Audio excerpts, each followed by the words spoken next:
Halo pemirsa, kembali lagi bersama saya Katarina Amelia di Wanyu Sore. Kepala Badan Tenaga Atom Internasional IAEA Rafael Grossi melaporkan kepada Dewan Keamanan PBB bahwa serangan Israel terhadap fasilitas nuklir Iran menyebabkan kontaminasi radioaktif dan bahan kimia. Informasi lainnya, pemirsa, Direktorat PPA-PPO Barreskrim Polri masih mengusut kasus bocah yang disiksa dan dibuang orang tuanya di Pasar Kebayoran Lama, Jakarta Selatan. Pihak kepolisian telah mengantongi sejumlah nama dan langsung berkoordinasi dengan Dukcapil. Pemirsa, inilah Wanyu Sore selengkapnya. Sirine meraung-raung di seluruh Israel dan Yerusalem pada Senin 16 Juni saat Iran kembali menembakkan rentetan proyektil ke arah Israel. Serangan tersebut mengenai langsung Punga Tikva dan Tel Aviv dan menyebabkan kerusakan parah pada bangunan perumahan.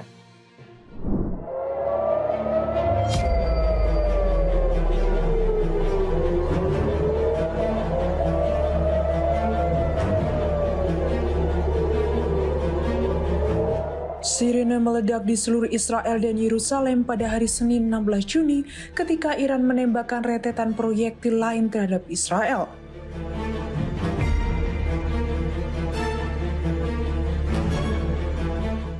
Rentetan itu memiliki hit langsung di Punga Tikva dan Tel Aviv, di mana ada kerusakan substansial pada bangunan perumahan.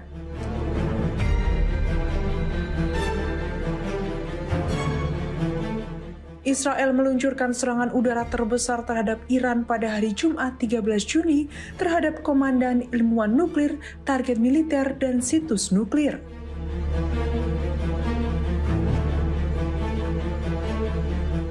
Teheran yang menyangkal bahwa kegiatan pengayaan uraniumnya adalah bagian dari program senjata rahasia telah merespons dengan meluncurkan ratusan rudal balistik di Israel.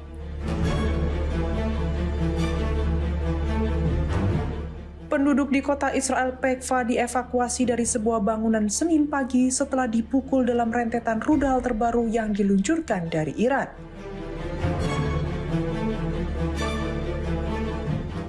Sebuah lubang besar terlihat di sebuah gedung di lokasi dari mana orang-orang mengevakuasi dengan barang-barang mereka, dibantu oleh pekerja darurat.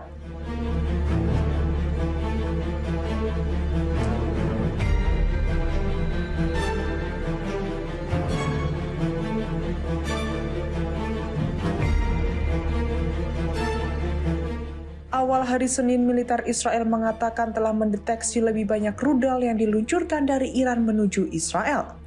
Pada saat ini, beroperasi untuk mencegah dan menyerang jika perlu untuk menghilangkan ancaman, kata pasukan pertahanan Israel.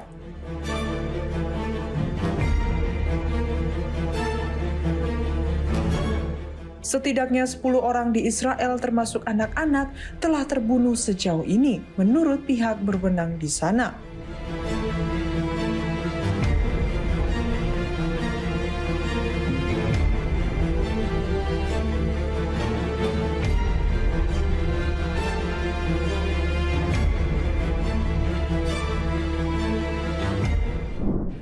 Kepala Badan Tenaga Atom Internasional IAEA Rafael Grossi melaporkan ke PBB bahwa serangan Israel terhadap fasilitas nuklir Iran menyebabkan kontaminasi radioaktif dan bahan kimia. Ia memperingatkan Dewan Gubernur IAEA bahwa tindakan militer tersebut dapat memicu konsekuensi besar bagi Iran dan stabilitas kawasan.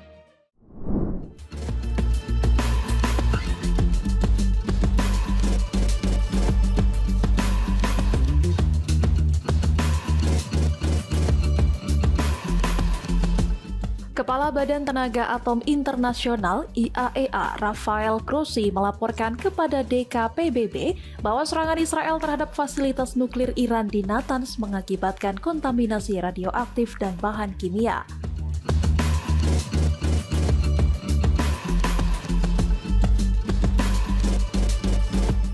Ia menyatakan bagian atas fasilitas tersebut hancur, meskipun fasilitas pengayaan bawah tanah tidak mengalami kerusakan langsung.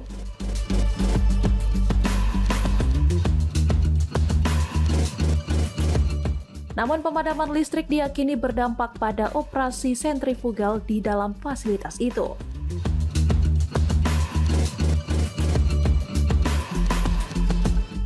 Operasi militer yang dinamakan Rising Lion ini disebut sebagai langkah Israel untuk menggagalkan program nuklir Iran secara besar-besaran.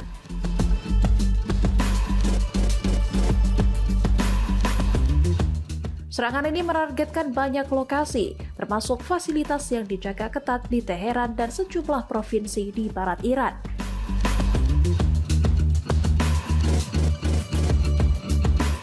Militer Israel menyebut telah mengerahkan 200 jet tempur dalam serangan terkoordinasi ini yang menyebabkan kematian sejumlah tokoh militer Iran termasuk Hossein Salami dan Ali Samkhani.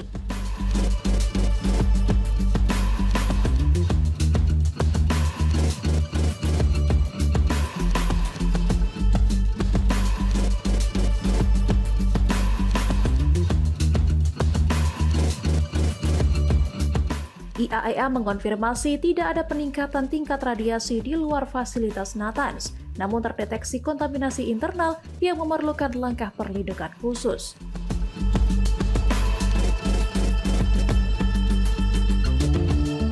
Grossi menyatakan kesiapannya untuk terbang ke Iran guna menilai kondisi langsung di lokasi.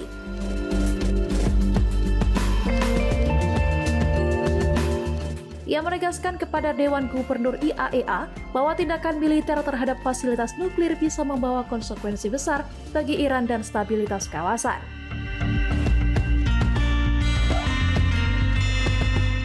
Fasilitas Natanz diketahui merupakan lokasi penting dalam pengayaan uranium Iran yang terletak sekitar 150 mil dari Teheran.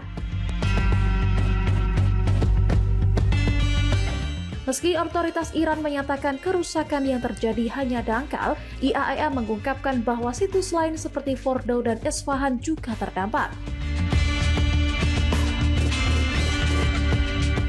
Di sisi lain, militer Israel mulai memobilisasi pasukan cadangan sebagai bagian dari langkah strategis dalam serangan yang masih berlangsung terhadap Iran.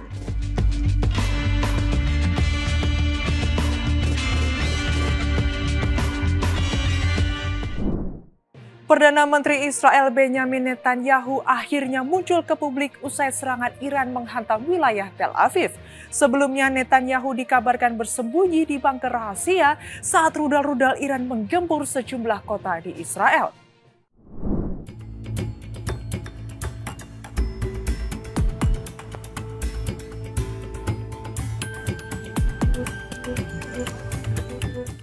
Perdana Menteri atau PM Israel Benjamin Netanyahu akhirnya muncul ke publik setelah gempuran Iran ke wilayah penting Tel Aviv.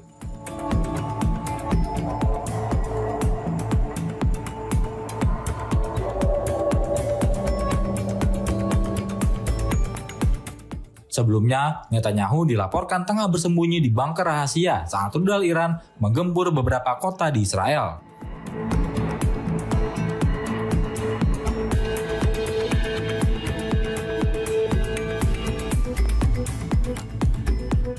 Netanyahu akhirnya muncul ke publik dan langsung melakukan kunjungan ke wilayah yang hancur terkena rudal Iran.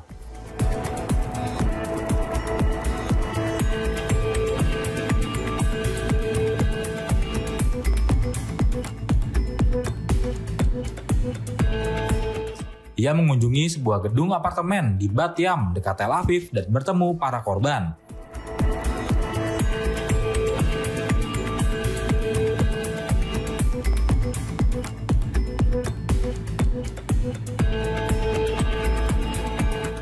Serangan di kota tersebut telah menimbulkan 4 orang dewasa dan 1 anak tewas, serta menyebabkan 24 warga lainnya mengalami luka-luka.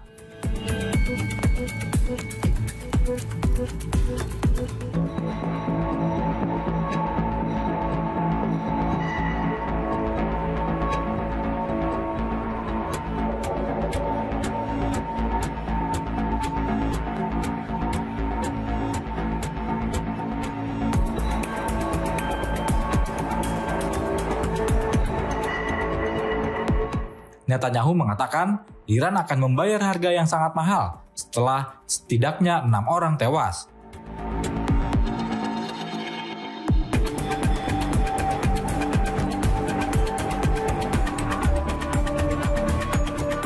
Ketika sebuah rudal menghantam sebuah gedung di apartemen di Bat Yam dekat Tel Aviv.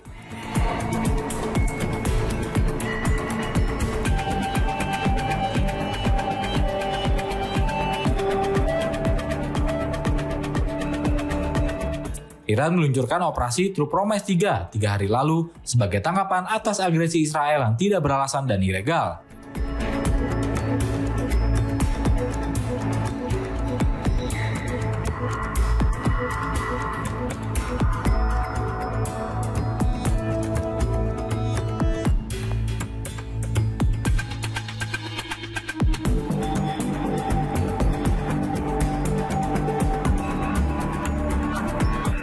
Serangan itu menyebabkan terbunuhnya beberapa komandan militer berpangkat tinggi, ilmuwan nuklir, serta warga sipil.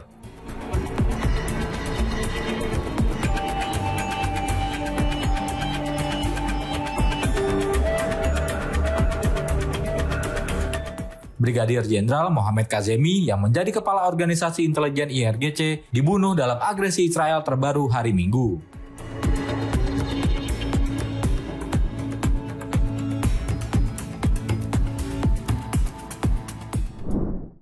Pemerintah Iran mengancam akan menutup Selat Hormuz setelah serangan udara besar-besaran Israel menewaskan tokoh penting mereka. Langkah ini memicu kewaspadaan global mengingat selat tersebut merupakan jalur pengiriman sekitar 20% minyak dunia.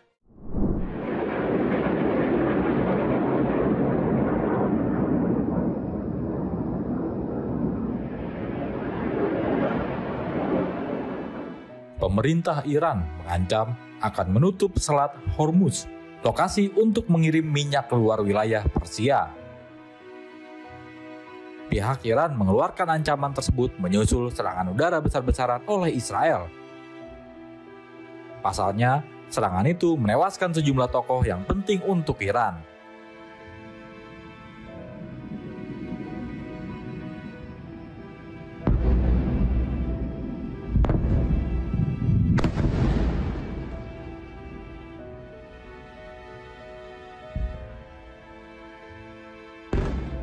Langkah ini membuat dunia waspada karena Selat Hormuz merupakan satu-satunya jalur laut keluar masuk Teluk Persia dan menjadi rute pengiriman sekitar 20% minyak dunia, menjadikannya titik strategis paling sensitif di kawasan. Selat Hormuz dikenal sebagai jalur vital bagi perdagangan minyak global. Menurut Badan Informasi Energi Amerika Serikat atau EIA, jika jalur ini terganggu, pasokan minyak global akan terhambat dan harga bisa melonjak tajam. Ancaman penutupan Selat Hormuz datang hanya beberapa jam setelah Israel meluncurkan operasi Rising Lion.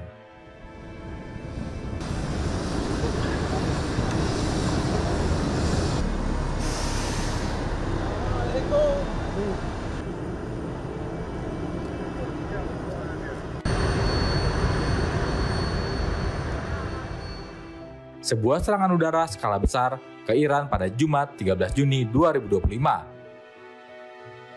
Lebih dari 200 jet tempur dan ratusan rudal diluncurkan ke lebih dari 350 sasaran, termasuk fasilitas militer, kompleks nuklir, dan kawasan permukiman sipil.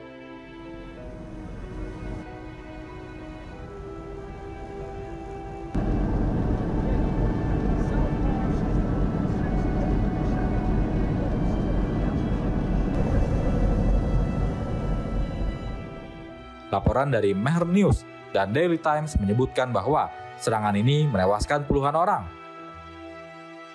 termasuk komandan militer senior, ilmuwan nuklir, perempuan, dan anak-anak.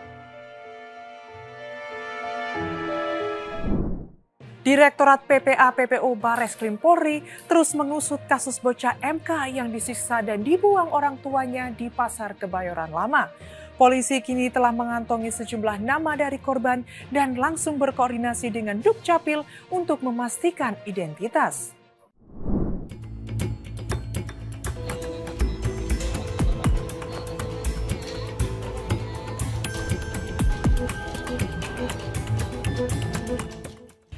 Direktorat PPA-PPO Bareskrim Polri masih terus mengusut kasus bocah berinisial MK yang disiksa dan dibuang di Pasar Kebayoran Lama, Jakarta Selatan oleh orang tuanya. Pihak kepolisian sudah mengantongi sejumlah nama yang diungkap oleh korban.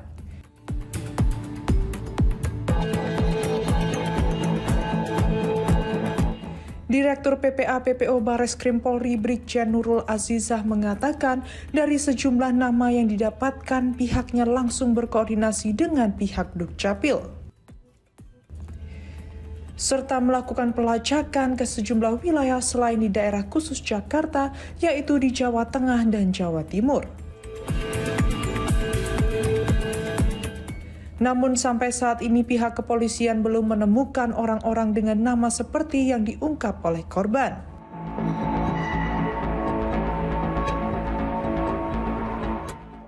Nurul pun memastikan langkah-langkah lainnya juga dilakukan.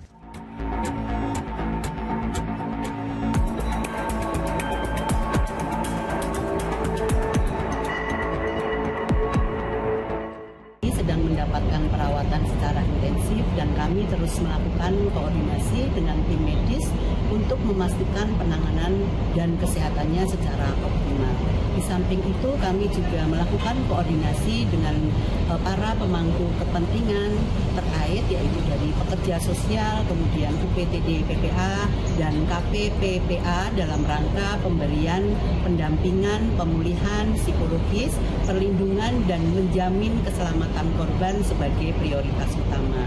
Terkait dengan proses penegakan hukum tetap berjalan secara paralel dalam tahap penyelidikan. Saat ini kami masih berada pada tahap pengumpulan informasi, penelusuran fakta, dan pendalaman keterangan guna memastikan bahwa setiap langkah yang diambil sesuai dengan ketentuan hukum dan berbasis kepada perlindungan terhadap korban.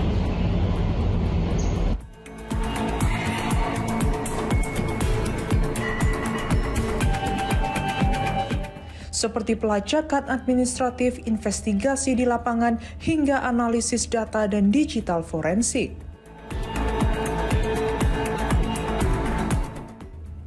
Tak hanya itu, pihak kepolisian juga menggunakan pendekatan psikologis dan komunikatif dengan pendamping ahli serta penyebaran informasi terbatas melalui kolaborasi lintas kementerian dan lembaga terkait.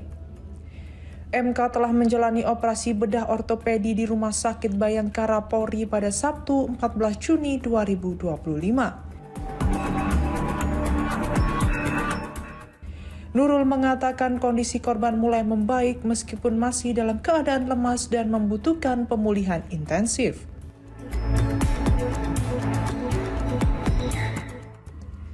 Diberitakan sebelumnya, MK menjadi korban penganiayaan orang tua di Pasar Kebayoran Lama, Jakarta Selatan pada Rabu 11 Juni 2025. Satuan Polisi Pamong Praja menemukan seorang anak di atas kardus di lorong Pasar Kebayoran Lama.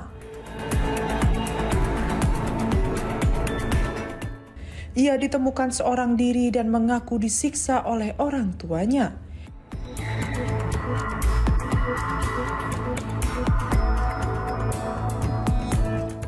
Anak tersebut kemudian dilarikan ke Puskesmas Cipulir II dan saat ini menjalani perawatan lanjutan di RSUD Kebayoran Lama.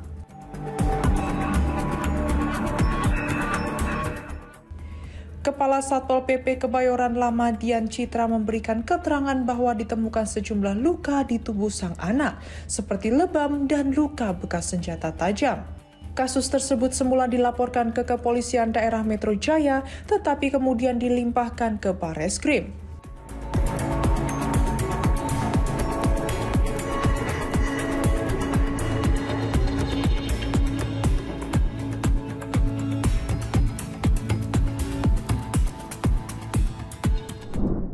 Warga di Bandung Raya kini tengah dihebohkan dengan viralnya video seorang pria parubaya yang memaki kurir paket dalam kondisi emosi. Dalam video itu, pria tersebut melontarkan ujaran yang menyinggung agama dan etnis Sunda. Mana ulin kalau negerinya kayak Eropa, jadi otak siat kabuka. Sia gaul jeung Sunda deui, gaul jeung Islam deui, gaul jeung Kristen, jeung agama lain, otak sia kabuka, jadi teu fanatik. Ya pulangan ya. Sebuah video berdurasi sekitar 29 detik memperlihatkan pria parubaya berinisial THR sedang melakukan transaksi pembayaran kepada seorang kurir paket berinisial RL.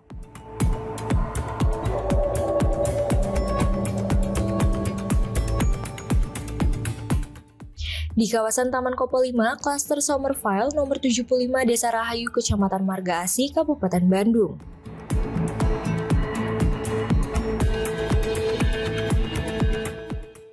Namun yang mengejutkan, di tengah proses pembayaran, pria tersebut justru melontarkan ucapan yang dianggap menghina dua hal sensitif, agama Islam dan etnis Sunda.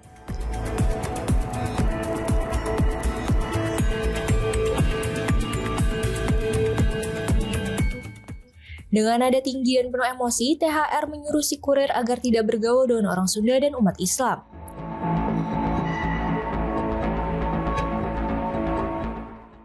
Bahkan, ia menyarankan agar lebih baik bergaul dengan orang Nasrani agar otaknya terbuka.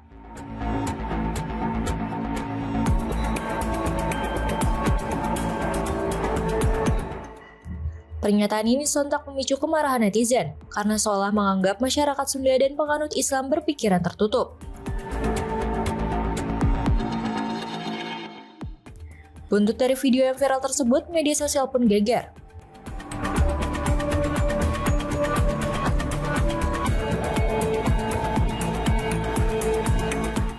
Sejumlah warga sekitar dan ormas Islam sempat mendatangi lokasi, membuat kepolisian turun tangan untuk mengamankan THR dari kemungkinan amukan massa.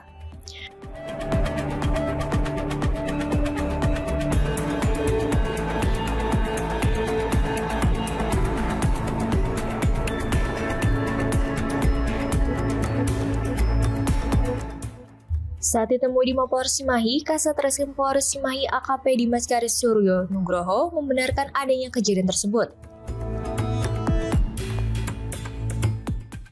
Ia menyampaikan bahwa insiden cekcok antara dua pria itu terjadi di Taman Kopo Indah 5 dan direkam dalam bentuk video yang diunggah ke media sosial.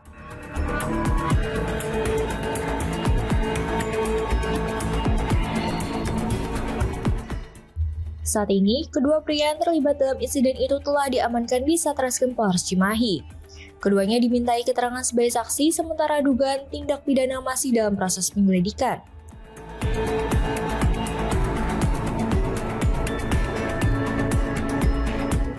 Karena kasus ini bermula dari unggahan di media sosial, pihak kepolisian juga melakukan analisis multimedia.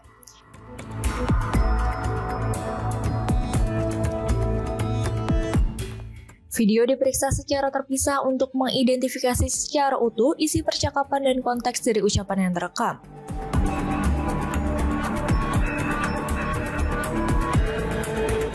AKP Dimas menambahkan, untuk saat ini motif dari ucapan THR belum bisa disimpulkan secara pasti.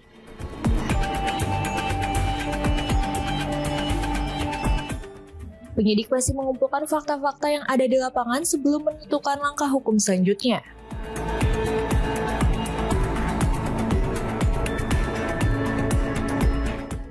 Saya sampaikan terkait yang pertama, ada salah satu postingan video di salah satu platform, diketahui bahwa ada salah satu reel yang diupload video bahwa ada kurir paket sedang mengantarkan paket, kemudian terjadi keributan dua laki-laki di alamat Taman Kopo Indah 5, klaster Springfield 3 nomor 57 Desa Rahayu, Kecamatan Marga Asih, Kabupaten Bandung.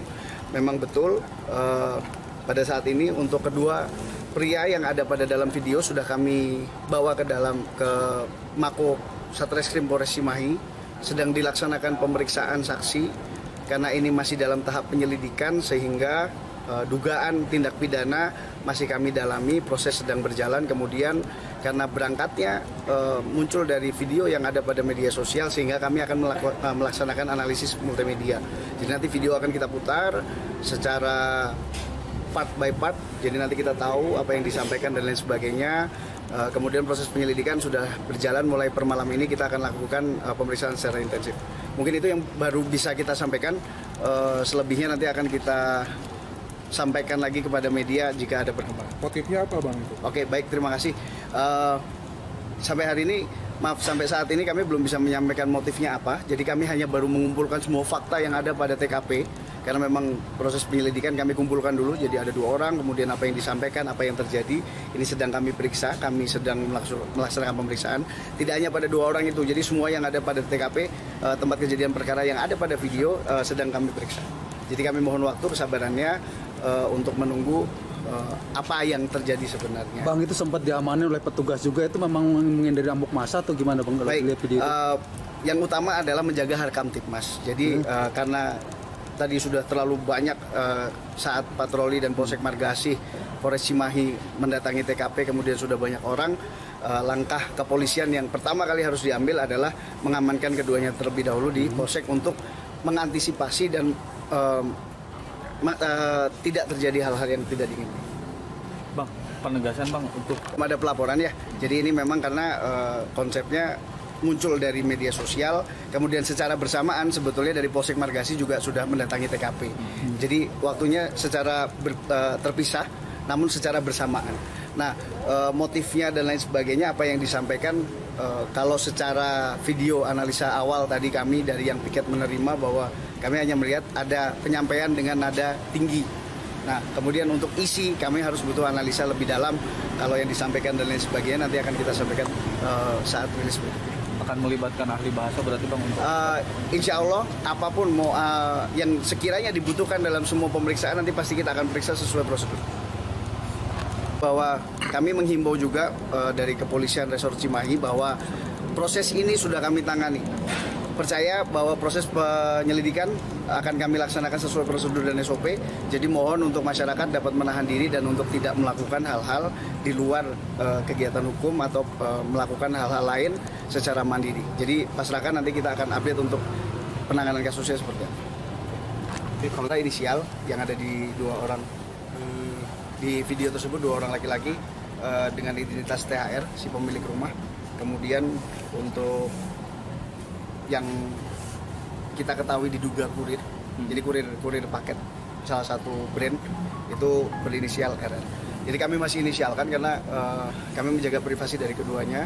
Nanti kalau memang sudah ada di proses kelanjutan kemudian penaikan status dan lain sebagainya, kami menunggu hasil dari penyelidikan. Mungkin itu dulu. Oke Bang. Oke. Tambahan boleh nggak? Yang tertera di situ menggunakan FC20 masih kesulitan menjual Mads Hilgers di bursa transfer musim panas 2025 meski kontraknya tersisa 1 musim.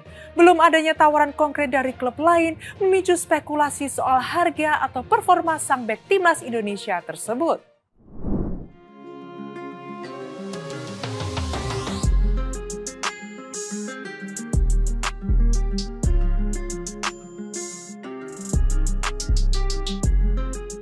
FC20 masih terus berupaya menjual Mads Hilgers pada bursa transfer musim panas 2025.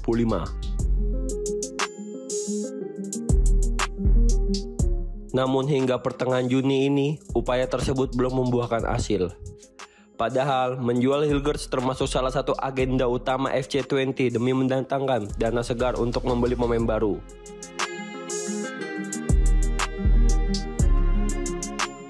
Klub tersebut itu kini berada dalam tekanan mengingat kontrak Hilgers hanya tersisa 1 musim lagi hingga 2026.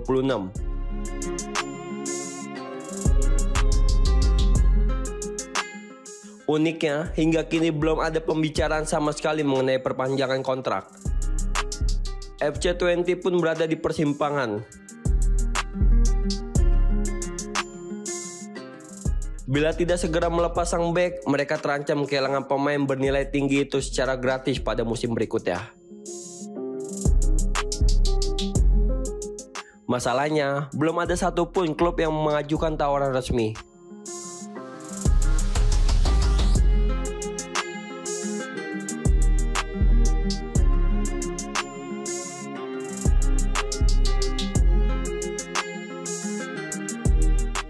Situasi ini memunculkan berbagai tanda tanya, mengingat Mads Hilgers baru berusia 24 tahun dan dianggap memiliki kualitas yang mumpuni sebagai bek.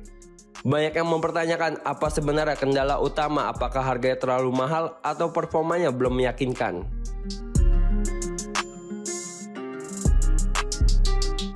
Menurut laman Transfermarkt, Hilgers memiliki nilai pasar mencapai 6,5 juta euro atau sekitar 122,1 miliar rupiah.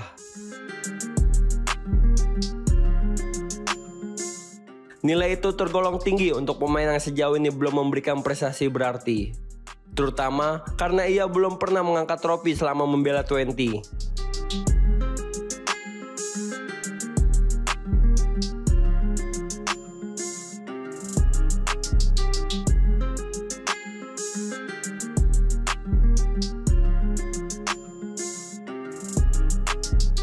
Hilgers sendiri sudah sangat lama menjadi bagian dari keluarga besar The Tukers. Ia pertama kali bergabung dengan Academy 20 pada 2011 di usia 10 tahun. Total ia sudah 14 tahun mengabdi di klub ini, termasuk 5 tahun bersama tim utama.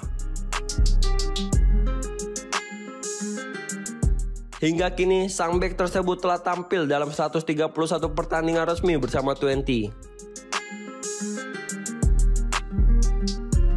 Kini, nasib sang bek timnas Indonesia berada di titik krusial. FC20 butuh uang, namun Hilgers belum kunjung menemukan pelabuhan baru. Apakah ini soal harga, reputasi, atau strategi negosiasi klub? Semua masih menjadi misteri.